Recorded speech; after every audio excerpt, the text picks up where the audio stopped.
invite up Rob Claiborne as our first speaker. And again, I already told you he's an architect licensed in Canada and the United States. And he's taught architecture for many years at universities, including the University of Calgary, McGill University, the University of Toronto, the University of Southern California, and Cal Poly in Pomona. And this evening, he's going to share with us some of the cutting-edge discoveries in the area of green building and sustainable architecture. So, Rob, give him a big applause, please.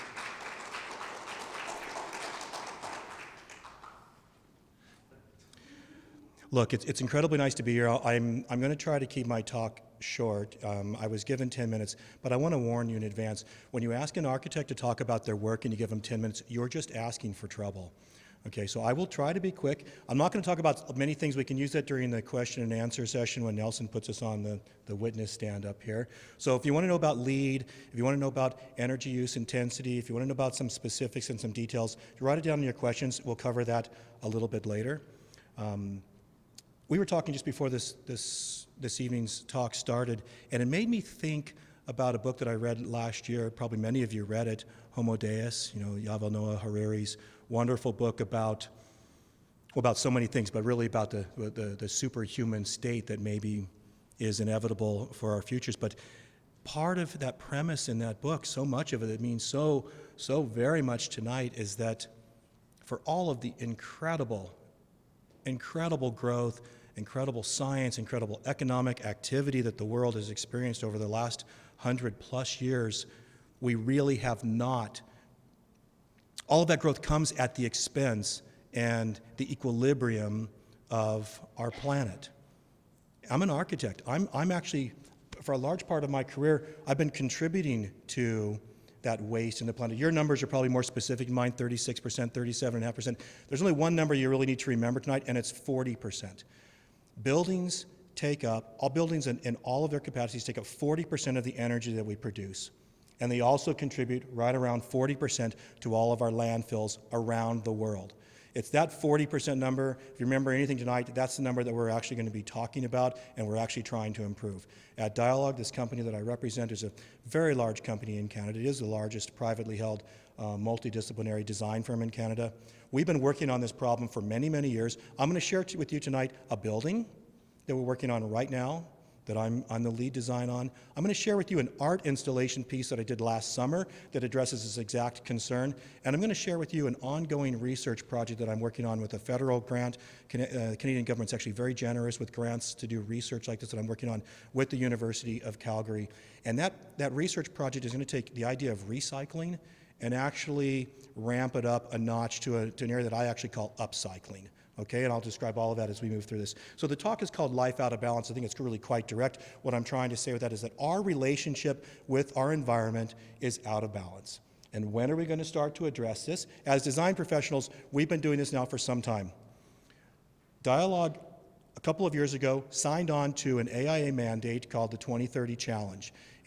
It's a mandate and a challenge to all design professionals to design all of our buildings, design and build all of our buildings to be net zero by the year 2030. We're making a lot of progress in this. We track it with every single building we build, and the one I'm going to talk about tonight is a net zero project. It happens to be the largest net zero project currently in construction in Canada. It's at the University of Calgary. A little bit of a backstory on this project. I just moved down here in January from Calgary. Calgary's in Alberta. Alberta is the heartland of the oil industry in Canada. It is the singular, most definitive source of income for that province. It's an oil province. It's an oil-producing province. It happens to also have 333 days of crystal clear blue skies every single year on average. It has one of the best solar capacities of any city in North America, and yet it's completely untapped. This project starts to change that. This project is going to be driving photovoltaic power for the entire complex. It's how we're actually going to be achieving net zero with this building. It's a very interesting project. I know I'm already going over 10 minutes, Nelson. I apologize. Don't raise those. Give me a couple extra minutes, okay? I'm begging for them already in advance. This project, we awarded this in the fall of 2017, and our mandate was to take the building down, and replace it with a new administration building and a new academic block, both about the same size, around 40,000 square feet each. Okay, we gave them a counter proposal. This is a 13-story building from 1966. It's got, as you can see, a precast concrete brutalist skin on it, but it's a robust concrete building, which was actually built to last much longer than the 50 years of its life that it sits at in this condition. We gave them a different proposal. We said, keep this building, let us renovate it, turn it into something absolutely spectacular and new, and a progressive net zero building. Because the University of Calgary, believe it or not, is the only university in Canada that has elevated sustainability to a vice presidential level. You would have thought it would probably have been UBC in Vancouver, but it's actually University of Calgary. They have a vice president of sustainability. The university was completely behind our proposal for this. They said, yeah, go for it. So to do it, we had to take the building completely apart. And when we took this building apart, the grant was already in place, the grant that I'm going to talk about a little bit later. So we took this building apart with great care. Every single material that came off this building was cataloged, was stored separately, was really delicately taken care of, and we took all the building materials apart because we're taking it right down to its concrete core. Okay, it's very important because it comes back to be part of the story of upcycling later. We took it all the way down to this concrete core, and look at this building, it's very interesting. Okay, as an architect, I apologize, I'm already in kind of the weeds, but these columns are what we call an exoskeleton. The columns are outside the concrete floor plates. Very unusual. Those columns are about 1 meter thick. I looked at that, and from day one I said, oh my God, we are just waiting for a double skin solution to this building. Now, a double skin solution, in Denmark you would have them, in Germany they have quite a few of them, in North America we have two, one in Manitoba Hydro building and one in Philadelphia.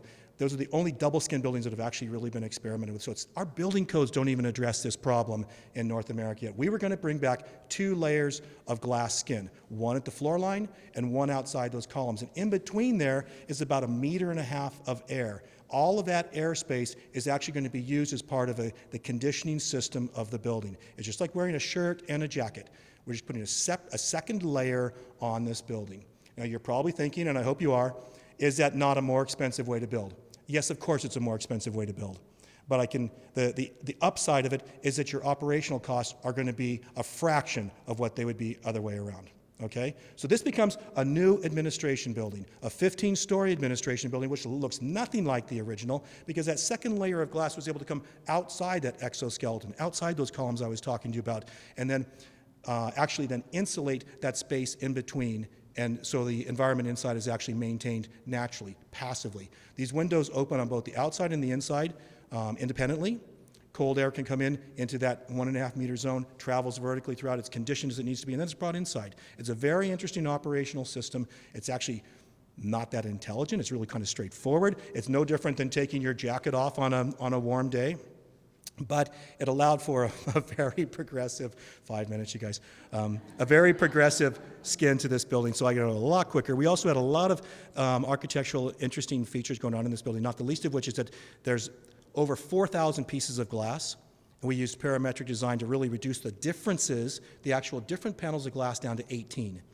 And we did that by actually using all flat panels. It's a lot of design stuff that's very interesting. We can talk about it later. But even the corners of the building are all done with flat panels of glass. It's kind of a straight curve because it is actually curving with straight lines. We also did the new academic building. Now, the new academic building is not under construction yet. The tower will finish later this year. The new academic building is really, really interesting. Not only is it a highly progressive student building with very large classroom spaces, but it also has this somehow I lost the screen. Okay, inside this building, we actually use this very old technique of creating lungs. Actual lungs inside the building. You see those 3 large wooden vessels. This is actually what is breathing for that building. Again, it's a double skin building, so the air is moving in through the double skin into the interiority of the space and then naturally venting out through those mechanical shafts. I didn't want them to look like just mechanical shafts. These are beautiful, curvilinear, wooden shafts that are also student lounge spaces. The students can actually occupy the living mechanical systems of the building. It's quite unique, and this is the type of view you would get if you're sitting on the ground floor of those mechanical shafts looking up. The whole building is operating kind of by itself. Yeah, there's a little bit of computer technology that goes on in it as well, but more or less it's going to operate at night. It opens up, it cools down, it's concrete. The concrete cools. During the day, it slowly cools the building. At the evening, it's warmer, the windows open again, and the whole process starts over. It's quite magical, and it's actually The Anasazi Indians did this for 1,000 years in the Southwest in their living conditions. All right, I told you about an art installation project. We'll get to questions a little bit later. I'm sorry. I got to move fast. I'm down to 3 minutes. I still have 2 projects to talk about. This was an art installation we were invited to do last summer.